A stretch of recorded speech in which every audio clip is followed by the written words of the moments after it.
సిద్దిపేట జిల్లా కలెక్టర్ కార్యాలయం ముందు రైతు సత్యాగ్రహ దీక్ష చేపట్టారు. సిద్దిపేట జిల్లా కిసాన్ మోర్చా అధ్యక్షులు సత్తు తిరుమల రెడ్డి ఆధ్వర్యంలో నిర్వహించారు ఈ దీక్ష. ఈ కార్యక్రమానికి సిద్దిపేట జిల్లా అధ్యక్షులు గంగాడి మోహన్ రెడ్డి, సింగిరెడ్డి కృష్ణారెడ్డి, కరివేద మహిపాల్ రెడ్డి, అంబాడి బాలేష్ కూడా హాజరయ్యారు. కాంగ్రెస్ పార్టీ తన మేనిఫెస్టోలో చెప్పిన విధంగా ఎటువంటి ఆంక్షలు లేకుండా 2 లక్షల రూపాయల వ్యవసాయ రుణాన్ని చిరుతుగా మాఫీ చేయాలని సిద్దిపేట జిల్లా కిసాన్ మోర్చా కార్యదర్శి మరకటి యోగుండ మాట్లాడుతూ, కాంగ్రెస్ ప్రభుత్వం తన మేనిఫెస్టోకి కట్టుబడి రైతు భరోసా పేరుతో సాగు చేస్తున్న ప్రతి ఎకరాకు రైతు భరోసా కింద ఖరీఫ్, రబీ కలుపుకొని 15,000 రూపాయలను ఆర్థిక తోడ్పాటును అందించాలన్నారు. కౌలు రైతులకు సైతం ఎన్నికల సమయంలో ఈ ప్రభుత్వం చెప్పిన విధంగా సంవత్సరానికి 15,000 రూపాయలను ఆర్థిక సహకారం అందించాలన్నారు. వ్యవసాయ కూలీలకు రాష్ట్ర ప్రభుత్వం ఇచ్చిన హామీని సంవత్సరానికి 12,000 రూపాయలను వెంటనే అమలు చేయాలన్నారు.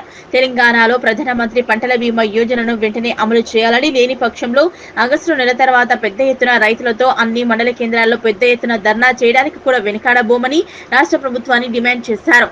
ఈ కార్యక్రమంలో గుండ్ల జనార్దన్, జిల్లా ఉపాధ్యక్షులు రాములు, జిల్లా ఉపాధ్యక్షులు గౌరవరం కృష్ణ, దేవుని నర్సింహులు, తిరుపతి రెడ్డి, ప్రధాన కార్యదర్శులు కోదండం, శ్రీనివాసరెడ్డి, ముత్తునేని రాజు యాదవ్, ఆదిత్య యాదవ్, సిద్దిపేట జిల్లా సోషల్ మీడియా కన్వీనర్లు లంబా నాగరాజు, గజ్జెల్ పట్టణ ఉపాధ్యక్షులు మద్గురు నరసింహ, రైతులు పాల్గొన్నారు. కేవలం ఒక రైతులు ధర్నాలకు దానికి దీనికి పరితం చేసిన ఈ కాంగ్రెస్ ప్రభుత్వం తను ఇచ్చి హామీలు మర్చిపోయి 70% ఉన్న రైతులను మర్చిపోయి ఈరోజు ఏం పరిపాలిస్తుంది ఈ రాష్ట్ర ప్రభుత్వం? తాను ఇచ్చిన హామీ ఏ ఒక్కటి కూడా నెరవేర్చకుండా కాలయాపన చేస్తూ కమిటీ పేర్లతో 2 లక్షల రుణమాఫీ చేయలేదు. అదేవిధంగా కౌలు రైతులకు 15,000 ఇస్తానన్న హామీ, రైతు కూలీలకు ఇస్తానన్న హామీలు తుంగలో తొక్కి ఈరోజు ఈ రాష్ట్ర ప్రభుత్వం రైతులతో చెలగాటమాడుతుంది. తక్షణమే ఆంక్షలు లేని రుణమాఫీని వెంటనే అమలు చేయాలని భారతీయ జనతా పార్టీ కిసాన్ మోర్చా తరఫున మేము డిమాండ్ చేస్తూ ఉన్నాం. నీకు రైతులు ఏ పాపం చేసిరు? గత ప్రభుత్వం కూడా 10 ఏళ్ళు కూడా ఈ రైతులను పట్టించుకున్న పాపాన పోలేదు. 70% రైతులు తచ్చుకుంటే నిన్ను నీ ప్రభుత్వాన్ని గద్దెనించడం కూడా ఎంత సమయం కూడా కాదు. వాళ్ళ ఓర్పు సమయం చాలా పాటిస్తూ ఉన్నారు.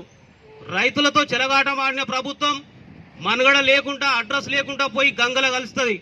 అటువంటిది మీ ఇష్టానుసారంగా రైతుల మీద ఆంక్షలు పెడుతూ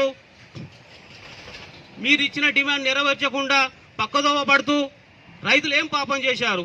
ఈరోజు నిన్నదాకా మొన్ననే ఆ ఖమ్మంలో ప్రభాకర్ అనే రైతు కూడా అది ప్రభుత్వ హత్యగానే భావించాలి.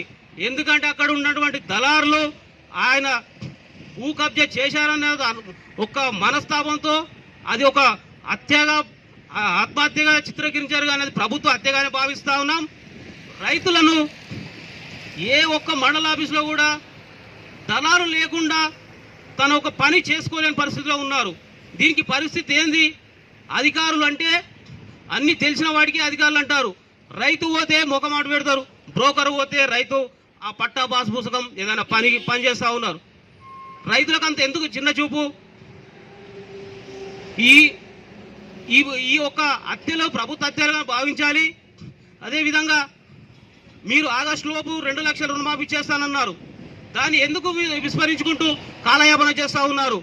తక్షణమే రుణమాఫీ చేసి రైతులకు ఏ అవసరాలకు ఏమున్నాయో అది పంట నష్టం అంచనా వేసి కూడా తక్షణ సాయం కింద ఈ 2 దఫాలుగా విత్తనాలు నాటిన వాటికి కూడా నష్టపరిహారం ఇవ్వాలి. తెలంగాణలో ఫసల్ బీమా యోజన అమలు చేయాలి. ఈ రాష్ట్ర ప్రభుత్వం రైతుల యొక్క కష్ట సుఖాలు కూడా తెలుసుకొని ప్రతి ఒక్కటి రైతుకు నెరవేర్చే విధంగా ఆనందం ఉండేటట్టు రైతులను చూడాలి. మరియు తను ఇచ్చిన వాగ్దానాలు నెరవేర్చి రైతులను ఇబ్బంది పాల్గొకుండా చూడాలని ఈ రాష్ట్ర ప్రభుత్వాన్ని మేము భారతీయ జనతా పార్టీ కిసాన్ మోర్చా పార్టీ తరఫున డిమాండ్ చేస్తూ ఉన్నాం.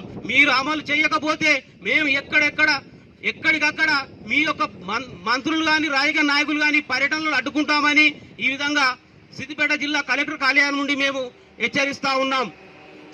జై జవాన్.